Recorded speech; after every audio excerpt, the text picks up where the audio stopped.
long time, I am back with my videos, education related videos, and today I will discuss a very important topic of BSc Physics first year in syllabus. The topic name is elasticity. तो पहले हम इसका heading लिख लेते हैं.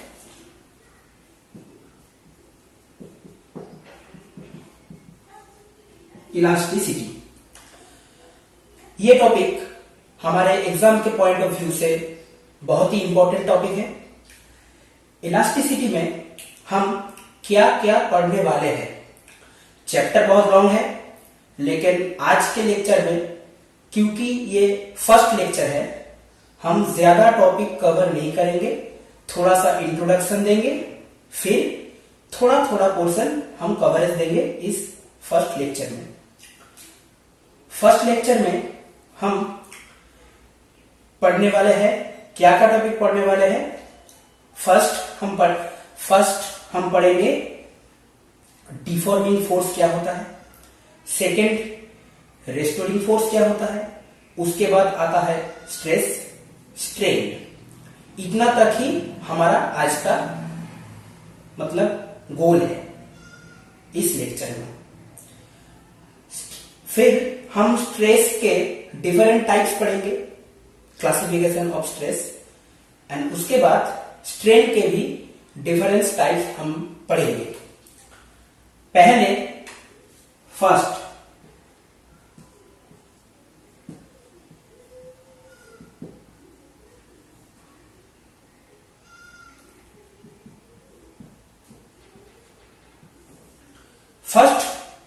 जो topic आता है डिफॉर्मिंग फोर्स. वो क्या होता है. डिफॉर्मिंग फोर्स क्या होता है. हम एक क्यूबिकल बॉडी एज्यूम कर लेते हैं.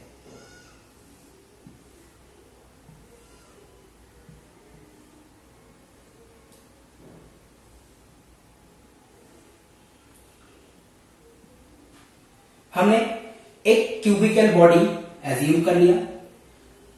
अब ये जो क्यूबिकल बॉडी है, इसको अगर हम किसी भी ओर से, इस तरफ से, नीचे से, या साइड से, या ऊपर से, किसी भी तरफ से अगर हम इसको एक फोर्स अप्लाई करें, एक फोर्स अप्लाई करके इसका जो साइज है या शेप है या कॉन्फ़िगरेशन बोल सकते हैं, उस कॉन्फ़िगरेशन को अगर हम चेंज करने की कोशिश करें, तो वो जो फोर्स हम बाहर से अप्लाई करते हैं उसको डिफॉर्मिंग फोर्स कहते हैं. मतलब डिफॉर्मिंग फोर्स से हम क्या करते हैं, चेंज करते हैं, try to change. Deforming force से हम क्या करते हैं, try to change the shape, size, और कह सकते हैं कि कॉन्फ़िगरेशन ऑफ एनी ऑब्जेक्ट. मतलब डिफॉर्मिंग फोर्स से हम क्या कर सकते हैं ना, क्या कर सकते हैं कि try to change the shape, size और कॉन्फ़िगरेशन ऑफ एनी ऑब्जेक्ट. किसी भी ऑब्जेक्ट को क्यूबिकल हो सकता है, स्फेरिकल हो सकता है, क्यूबॉइडल हो सकता है. किसी भी ऑब्जेक्ट का अगर हम उसका शेप, साइज और कॉन्फ़िगरेशन अगर हम चेंज करने की कोशिश करें, तो उसे हम कहते हैं डिफॉर्मिंग फोर्स. अब किसी भी ऑब्जेक्ट का ये नेचर होता है, और कह सकते हैं कि एक तरह का प्रॉपर्टी होता है. उस प्रॉपर्टी के अंदर क्या पड़ता है कि जब भी हम किसी ऑब्जेक्ट में डिफॉर्मिंग फोर्स अप्लाई करें, ये ऑब्जेक्ट के अंदर से एक उल्टा फोर्स क्रिएट होता है. किसके उल्टा, डिफॉर्मिंग फोर्स के ऑपोजिट एक फोर्स क्रिएट होता है, और वो फोर्स ऑब्जेक्ट के अंदर से क्रिएट होता है. तो डिफॉर्मिंग फोर्स के ऑपोजिट वाला जो फोर्स है, उसको हम सेकेंड टॉपिक लेते हैं. सेकेंड टॉपिक में हम उसे कहते हैं रेस्टोरिंग फोर्स।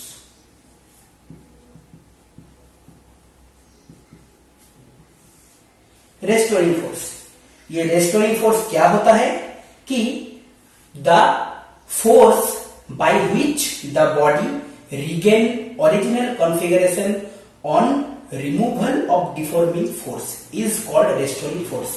मतलब जब तक हम डिफॉर्मिंग फोर्स अप्लाई करते रहेंगे, ये बॉडी का जो शेप, साइज और कॉन्फ़िगरेशन है वो चेंज रहेगा। लेकिन जब भी हम ये डिफॉर्मिंग फोर्स रिमूव कर दे, on the removal of deforming force the body, any body और any object try to regain his original size, shape और कॉन्फ़िगरेशन।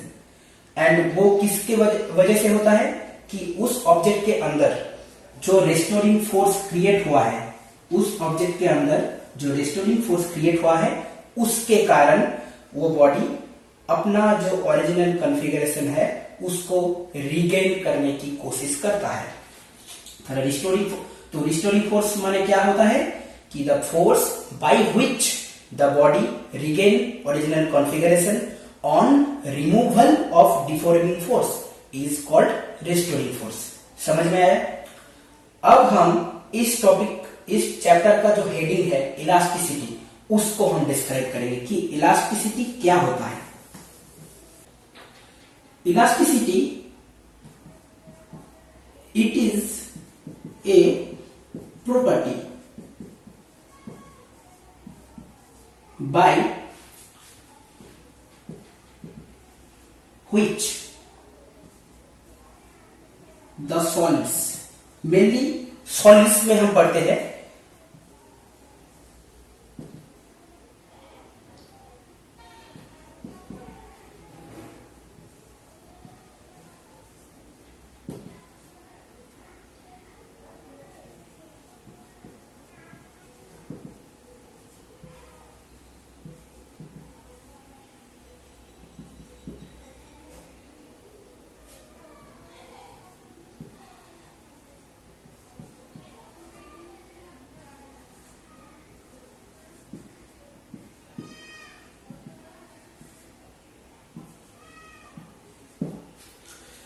इसको हम एक बार रीडिंग पढ़ लेते हैं। It is a property by which the solids, mainly solids के case में ये देखा जाता है, it is a property by which the solids regain और tends to regain the original configuration on removal of deforming force. मतलब क्या होता है, थोड़ी देर पहले हम लोग ये जो पिक्चर जो ड्रॉ किए थे, ये क्यूब का, इस क्यूब में ये जो बाहर से जो डिफॉर्मिंग फोर्स जो लग रहा था, इस डिफॉर्मिंग फोर्स को हम जब भी हटा लेंगे, अंदर की तरफ से जो रेस्टोरिंग फोर्स है वो कोशिश करेगा कि ये ऑब्जेक्ट पिछले वाले में जो ओरिजिनल कॉन्फ़िगरेशन था उस ओरिजिनल कॉन्फ़िगरेशन में वापस आने का। तो इलास्टिसिटी ये मैटर का, मेनली सॉलिड मैटर का एक नेचर होता है, प्रॉपर्टी होता है, bye which the solids regain और टेंड्स टू रिगेन, मतलब अपना ओरिजिनल कॉन्फ़िगरेशन वो वापस पा लेता है या पाने की कोशिश करता है, और tends to regain the original configuration on removal of deforming force. मतलब जब तक डिफॉर्मिंग फोर्स एप्लीकेबल होगा तब तक इस बॉडी का शेप, साइज चेंज ही रहेगा। लेकिन जब भी हम डिफॉर्मिंग फोर्स को रिमूव कर लेंगे तभी ये बॉडी रेस्टोरिंग फोर्स की मदद से कोशिश करेगा कि अपने ओरिजिनल शेप, साइज और कॉन्फ़िगरेशन में वापस आ जाए। ये जो होल एक प्रॉपर्टी है, एक नेचर है बॉडी का, एक ऑब्जेक्ट का, इस प्रॉपर्टी को कहते हैं इलास्टिसिटी। और इस चैप्टर में हम इलास्टिसिटी के ही various topics, various classifications, various जो टॉपिक है वो हम डिस्कस करेंगे। अब हमारे नेक्स्ट टॉपिक के और आगे बढ़ते हैं। नेक्स्ट टॉपिक हमारा है stress.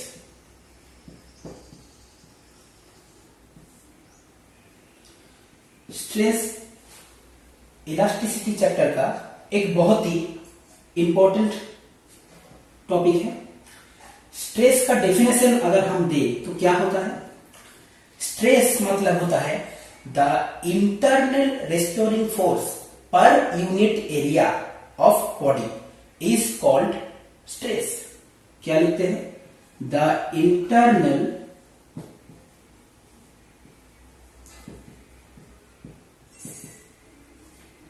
restoring force, the internal restoring force per unit area of a body is called stress। इसका मतलब क्या हुआ? थोड़ी देर पहले हम जब deforming force, elasticity, what is elasticity, restoring force के बारे में हम चर्चा कर रहे थे, तभी हमने बताया कि जब हम किसी बॉडी की ऊपर बाहर से डिफॉर्मिंग फोर्स अप्लाई करते हैं तो उस बॉडी के अंदर से एक डिफॉर्मिंग फोर्स के ऑपोजिट एक फोर्स क्रिएट होता है, उसको कहते हैं रेस्टोरिंग फोर्स। अब वो जो इंटरनल रेस्टोरिंग फोर्स है उसको अगर हम एरिया से डिवाइड कर दें, मतलब पर यूनिट एरिया, तभी उसको ही हम कहेंगे स्ट्रेस। मतलब अगर हम स्ट्रेस का फॉर्मूला लिखे तो क्या होगा? स्ट्रेस का फॉर्मूला होगा रेस्टोरिंग फोर्स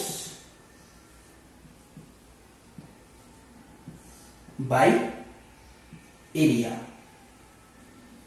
जिस एरिया को हम कैलकुलेशन के अंडर लेते हैं, जिस एरिया को हम कैलकुलेशन के अंडर लेते हैं, उस एरिया से अगर हम रेस्टोरिंग फोर्स का जो मेजरमेंट है उसको अगर हम डिवाइड करें तो उसे ही कहते हैं स्ट्रेस। मतलब stress is equal to restoring force by area. इसीलिए कहते हैं स्ट्रेस का डेफिनेशन है the internal restoring force per unit area of a body is called stress. अगर इसको हम मैथमेटिकल फॉर्म में लिखे तो इसको क्या लिखते हैं? रेस्टोरिंग फोर्स को हम लिखते हैं F से, डिवाइड बाय एरिया को हम लिखते हैं A से। मतलब स्ट्रेस को हम लिख सकते हैं F बाय A। अब इसका यूनिट देख लेते हैं और डायमेंशन देख लेते हैं क्या क्या होता है।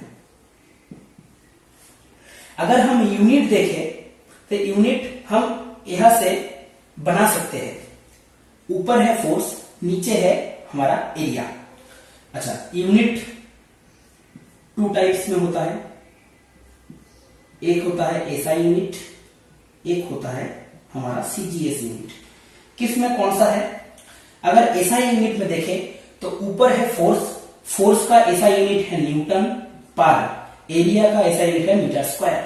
तो SI unit of stress is Newton पर मीटर स्क्वायर। सीजीएस में न्यूटन की जगह हम लिखते हैं डाइन और मीटर की जगह हम लिखते हैं सेंटीमीटर, तो सेंटीमीटर स्क्वायर। स्ट्रेस का एसआई यूनिट होता है न्यूटन पर मीटर स्क्वायर, सीजीएस यूनिट होता है डाइन पर सेमी स्क्वायर।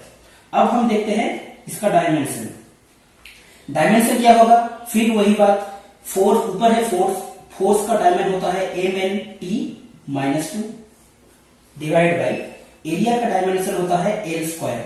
ऊपर नीचे एक एल कट जाएगा, मतलब एल ऊपर आएगा तो एल के माथे पे -1 t-2 और थर्ड ब्रैकेट देना मत भूलिए। तो स्ट्रेस का यूनिट हो गया एसआई में न्यूटन पर मीटर स्क्वायर, सीजीएस में हो गया डाइन पर सेमी स्क्वायर, डायमेंशन हो गया l-1 t-2। अगर इसको हम गौर से देखें तो ये डायमेंशन हमने पहले भी कहीं पढ़ रखा है। ये किसका डायमेंशन है? प्रेशर का। हमने प्रीवियस क्लासेस में 11th और 12th में हमने जब प्रेशर का पढ़ा था डायमेंशन, तो प्रेशर का डायमेंशन भी एकदम सिमिलर आया था ml-1 t-2। मतलब यहां से पता चलता है कि स्ट्रेस और प्रेशर इन दोनों का डायमेंशन भी एक होता है एंड एसआई सीजीएस यूनिट भी सेम होता है। ये है स्ट्रेस। अब हम ये जो स्ट्रेस है, इस स्ट्रेस को हम दो भागों में विभक्त कर सकते हैं। Stress is are of two types. ये दोनों टाइप क्या क्या है? टाइप्स ऑफ स्ट्रेस समझने के लिए हम पहले एक पिक्चर ड्रॉ करते हैं, वही पुराना वाला पिक्चर, एक क्यूब का।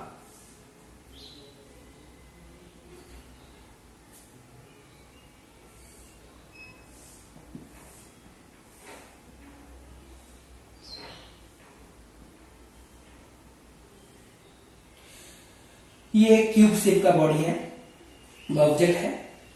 इस ऑब्जेक्ट में स्ट्रेस दोनों डायरेक्शन में अप्लाई हो सकते हैं, in two directions, two different directions.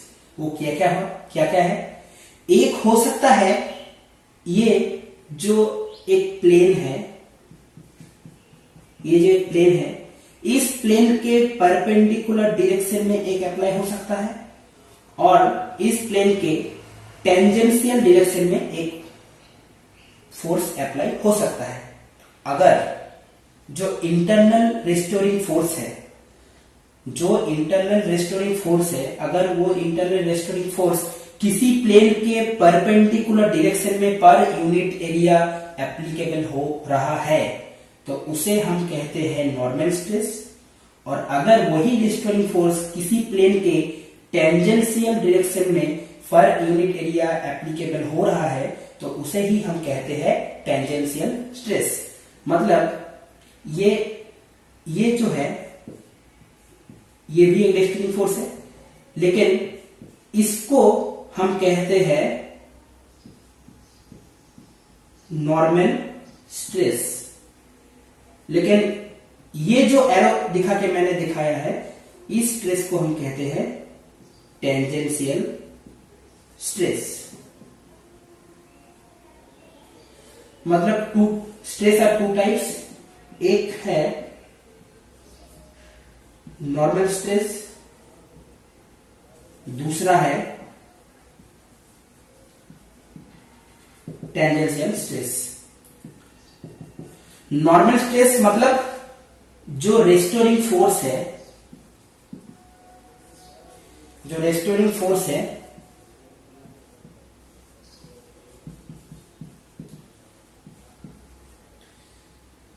Applicable in perpendicular, मतलब 90 डिग्री का एंगल, परपेंडिकुलर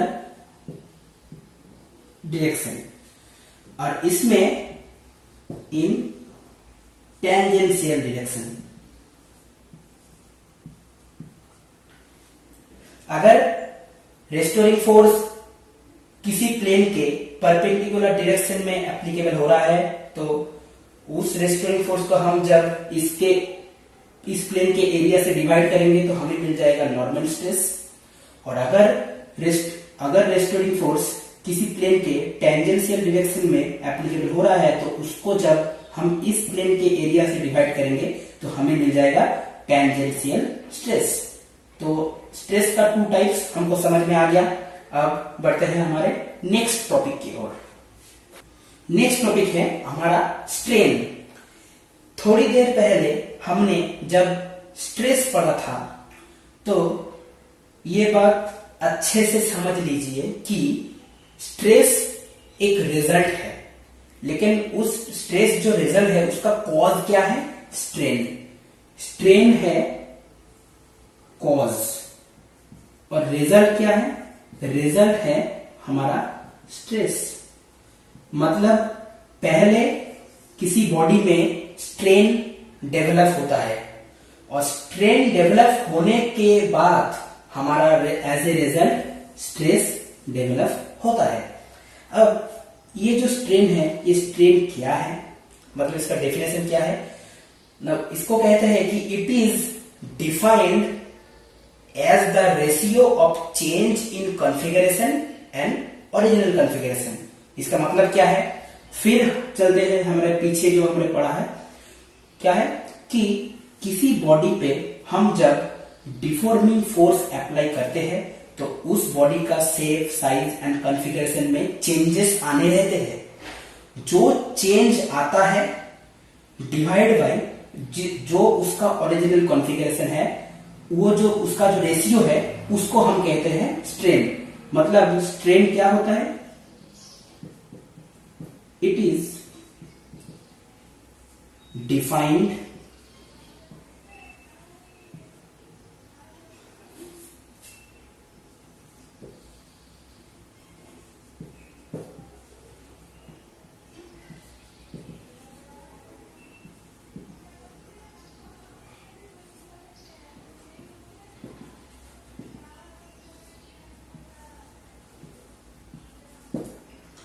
मतलब क्या होता है?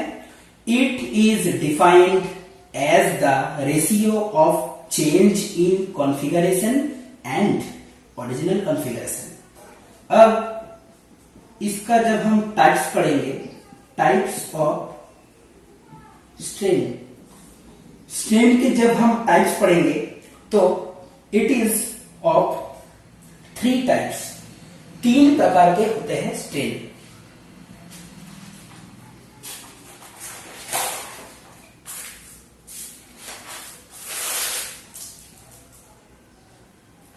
वो थ्री टाइप क्या होते हैं, चलिए समझते हैं। फर्स्ट टाइप हमारा होता है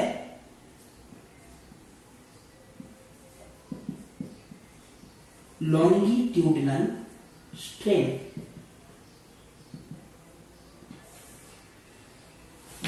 लॉन्गिट्यूडिनल स्ट्रेन क्या होता है? तो जब हम समझते हैं कि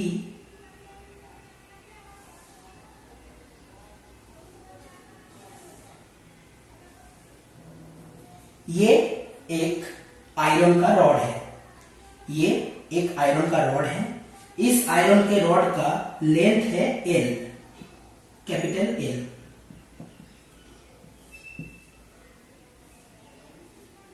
इस आयरन के रॉड का लेंथ है कैपिटल L। अब इसको अगर हम बाहर से फोर्स अप्लाई करके स्ट्रेच करें, इसको अगर हम बाहर से एक फोर्स अप्लाई करके स्ट्रेच करें तो क्या होगा?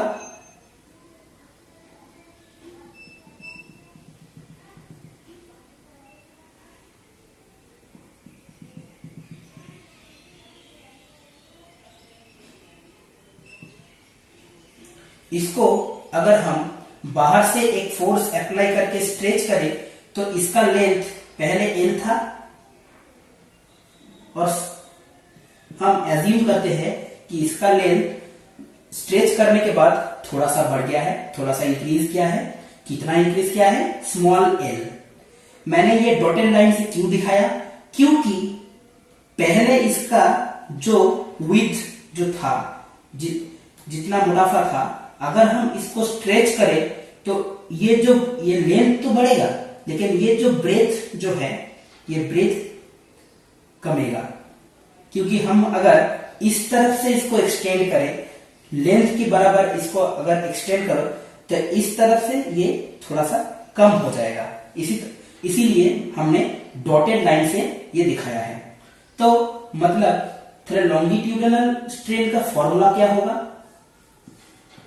लॉन्गिट्यूडिनल स्ट्रेन का फॉर्मूला होगा चेंज इन लेंथ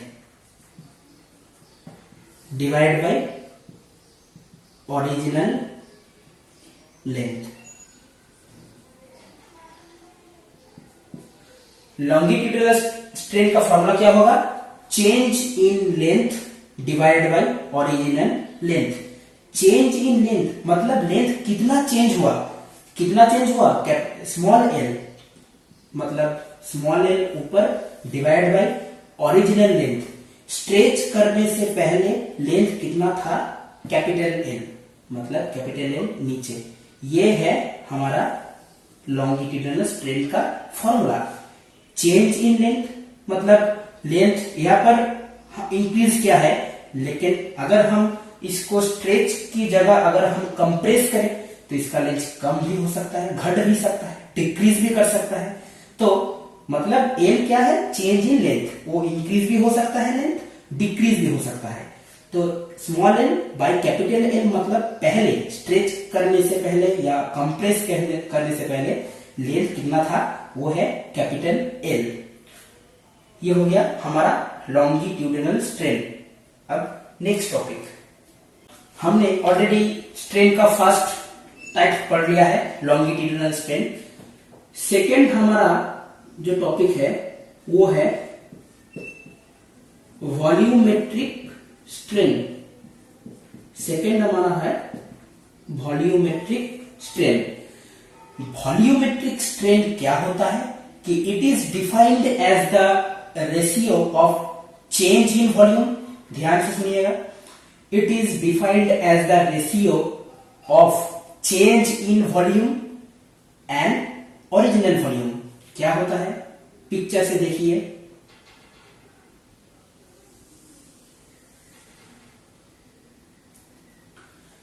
हम एज्यूम करते हैं कि ये जो पिक्चर है ये एक स्फीयर है। इस स्फीयर का जो वॉल्यूम है वो कैपिटल वी है। इस स्फीयर का वॉल्यूम कैपिटल वी है। अब इस स्फीयर को अगर हम बाहर से एक डिफॉर्मिंग फोर्स अप्लाई करके इसको कंप्रेस करें, कंप्रेस करने से क्या होगा, इसका वॉल्यूम घटेगा यानी डिक्रीज करेगा। डिक्रीज करने के बाद हम सोच लेते हैं कि इसका वॉल्यूम, ये जो डॉटेड लाइन है इससे हम दिखा रहे हैं,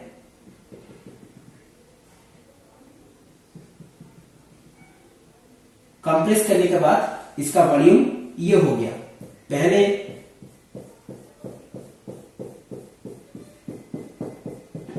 ये जो हमने शेड किया, ये शेड है अभी का वॉल्यूम। पहले वॉल्यूम था कैपिटल वी। अब क्योंकि हमने डिफॉर्मिंग फोर्स बाहर से अप्लाई करके इसको कंप्रेस किया है तो इसका वॉल्यूम घट गया।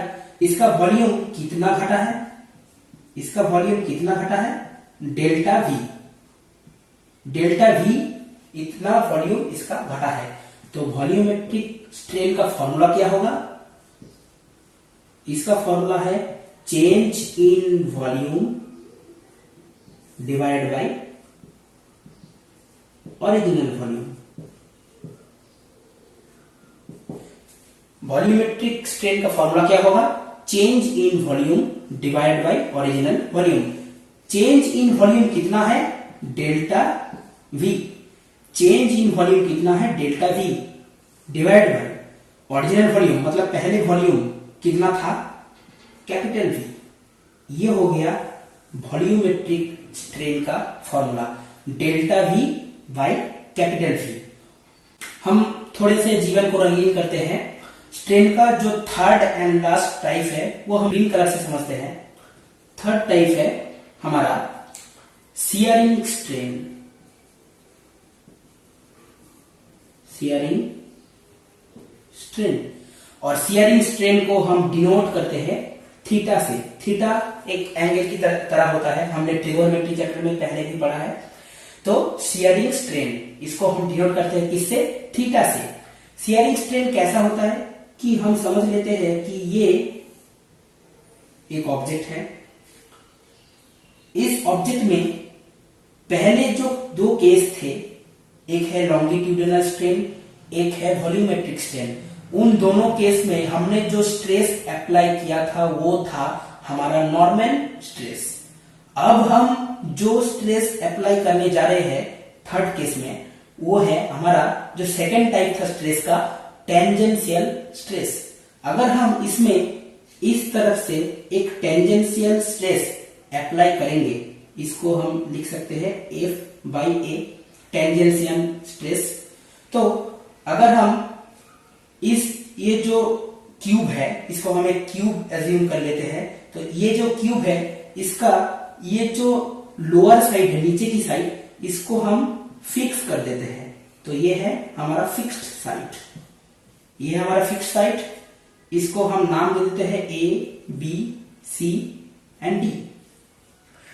अब नीचे का जो साइड है, लोअर साइड, वो तो फिक्स साइड है। ऊपर की साइड क्योंकि हम इसमें एक टेंजेंशियल स्ट्रेस अप्लाई कर रहे हैं, तो ये साइड थोड़ा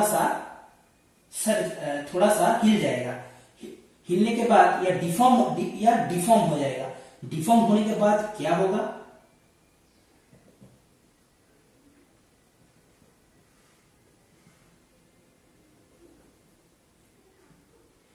डिफॉर्म होने के बाद ये देखने को कुछ ऐसा लगेगा। डिफॉर्म होने के बाद ये देखने को कुछ ऐसा लगेगा, मतलब ये थोड़ा हिल गया है, ये एक पर्टिकुलर एंगल में हिला है। ये इन दोनों एंगल का मेजरमेंट है थीटा, ये जो शियरिंग स्ट्रेन पहले लिखा था। तो मतलब फिर से एक बोल देते हैं कि ये एक क्यूब है, A B C D, cube का एक पोर्शन ही हम दिखा रहे हैं, पीछे का पोर्शन हम नहीं दिखा रहे हैं। नीचे का साइड है हमारा फिक्स साइड, ऊपर का साइड फिक्स नहीं है। इस ऊपर की साइड में हम एक टेंजेंशियल एक स्ट्रेस अप्लाई कर रहे हैं F बाई ए के मेजरमेंट से। जो BC जो साइड है, ये बी को ये फोर्स अप्लाई करके बी डैश हो गया, और ये सी से सी डैश हो गया। टेंजेंशियल फोर्स अप्लाई करने की वजह से ये ऊपर का साइड थोड़ा हिल गया है। ओके, और हिलने की वजह से ये एक थीटा एंगल में हिला है, एक थीटा एंगल में हिला है। अब हम क्या करेंगे, अब ये जो बाई और ये लेफ्ट साइड में एक हम देख सकते हैं कि यहां से हमें एक ट्रायंगल मिलता है, और ये ट्रायंगल एक राइट एंगल ट्रायंगल है। तो हम कहते हैं कि in the triangle A B B dash, ध्यान से देखिएगा पिक्चर को, in the triangle A B B dash, A B B dash. इस ट्रायंगल में अगर हम tan थीटा का फॉर्मूला अप्लाई करें, तो वहां से हम लिख सकते हैं कि बी बी डैश बाई, अच्छा tan थीटा का फॉर्मूला फिर से एक बार कह देता हूं। tan थीटा का फॉर्मूला हम बचपन से पढ़ते आ रहे हैं। tan थीटा का फॉर्मूला होता है perpendicular upon base, perpendicular divide by base, ये है tan थीटा का फॉर्मूला। तो यहाँ पर परपेंडिकुलर है हमारा B B dash and base है हमारा ए बी। ओके, और एक मेजरमेंट ले लेते हैं कि ये जो क्यूब है, ये हर तरफ का साइड है एल, कैपिटल एल, मतलब इस तरह का साइड ये है कैपिटल एल, और ये कितना हटा है, कितना साइड हुआ है, इसको हम ले लेते हैं छोटा एल यानी स्मॉल एल। तो बी बी डैश का तो वैल्यू है छोटा एल, और ए बी का वैल्यू है कैपिटल एल। अब यहां पर हमें पता है कि if theta tends to zero, if theta tends to zero,